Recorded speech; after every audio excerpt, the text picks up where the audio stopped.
방송 프로그램 포맷의 법적 보호. 최근 방송 프로그램인 꽃보다 할배의 포맷이 미국 NBC에 판매됐다고 한다. 이뿐만 아니라 우리나라의 여러 방송 프로그램 포맷이 중국 등 해외에 수출되고 있다. 물론 이런 분위기는 한류에 힘입은 바가 크다. 특히 주목할 점은 방송업계에서 방송 프로그램 포맷 거래가 방송 콘텐츠 시장의 블루오션으로 주목받고 있다는 사실이다. 이런 맥락에서 방송 프로그램 포맷은 과연 무엇이고 또한 법적으로는 어떻게 보호받을 수 있는지 살펴보고자 한다.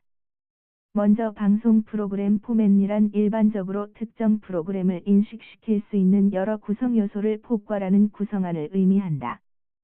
이는 대본이 있는 포맷과 대본이 없는 포맷으로 나눌 수 있다. 대본이 있는 포맷은 일반적으로 쉽게 저작물로 인정되지만 리얼 버라이어티스와 같이 대본이 없는 포맷은 저작물 인정이 다소 불확실한 측면이 있다. 실제 각국 법원은 방송 프로그램 포맷을 저작물로 인정하는 데 상당히 소극적이다. 방송 프로그램 포맷을 아이디어와 표현의 중간 영역으로 보기 때문이다.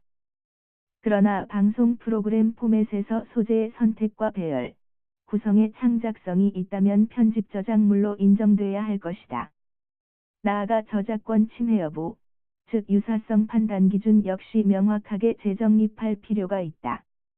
그간 일반 어문 저작물 등에서의 유사성 판단 기준을 막연히 적용해 다소 혼선이 발생된 점이 없지 않다. 예를 들어 보면 캐스터웨이 사건에서 네덜란드 법원은 외부와 차단된 소그룹 구성원의 생활을 묘사한 서바이버 프로그램의 포맷을 12개의 요소가 혼합된 독창적인 저작물로 인정했다. 그러나 표절의혹 프로그램의 경우 그중 9가지 요소가 유사하지만 저작권 침해는 아니라고 판시했다. 하나는 섬에서 카메라맨이 계속 따라다니지만 다른 프로그램은 집에서 카메라가 고정된 형태라는 점 등에서 서로 상이하고 개별 요소들이 구체화된 형태에서 차이가 있다고 봤기 때문이다. 이 같은 결론은 일반 어문 저작물의 유사성 판단 기준을 적용했기 때문으로 보인다. 이처럼 포맷 고유의 특성을 고려하지 않고 막연히 일반 어문 저작물의 판단 기준을 적용한다면 저작권 침해로 볼 수 있는 사안이 극히 제한적일 것이다. 따라서 포맷이라는 편집 저작물의 특성을 고려해 창의적인 주요 요소만을 추출, 그 주된 요소 사이의 유사성 여부가 판단돼야 할 것이다. 브라질 법원은 TV 글로보 사건에서 포맷의 저작물을 인정하고 나아가 저작권 침해에 따른 손해배상 청구를 인용했다. 문제가 된 사안은 빅브러더라는 프로그램 포맷의 표절 여부였다.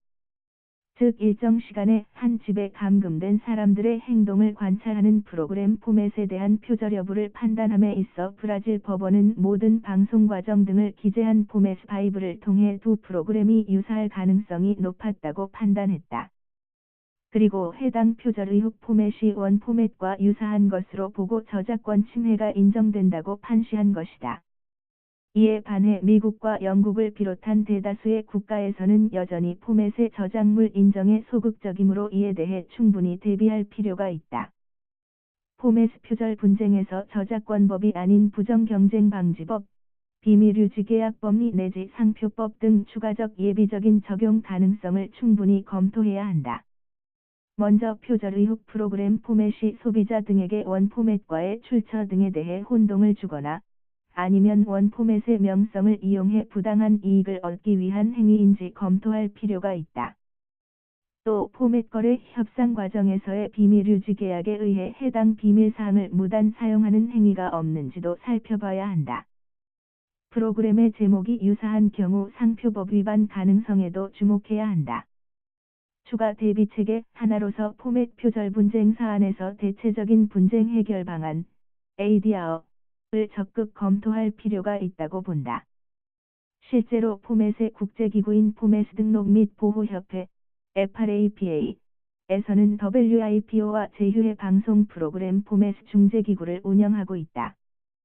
법원보다는 포맷에 관한 전문성이 충분히 확보된 이 같은 중재기구를 적극적으로 활용할 필요가 있다. 이를 위해 포맷 거래 협상 전에 미리 비밀유지 계약을 체결하며 WIPO 중재조항 등을 명문화해야 할 것이다.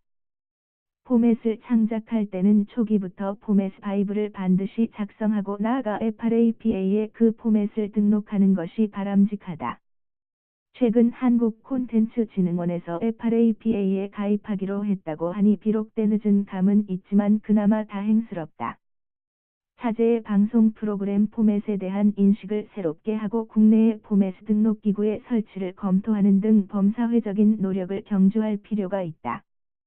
이를 통해 해외 시장에서 한류가 좀 더 활발해지고 나아가 법적인 권리를 주장해 좀 더 실효성 있는 보호를 받을 수 있는 제반 인프라가 하루속히 조성되기를 기대해 본다.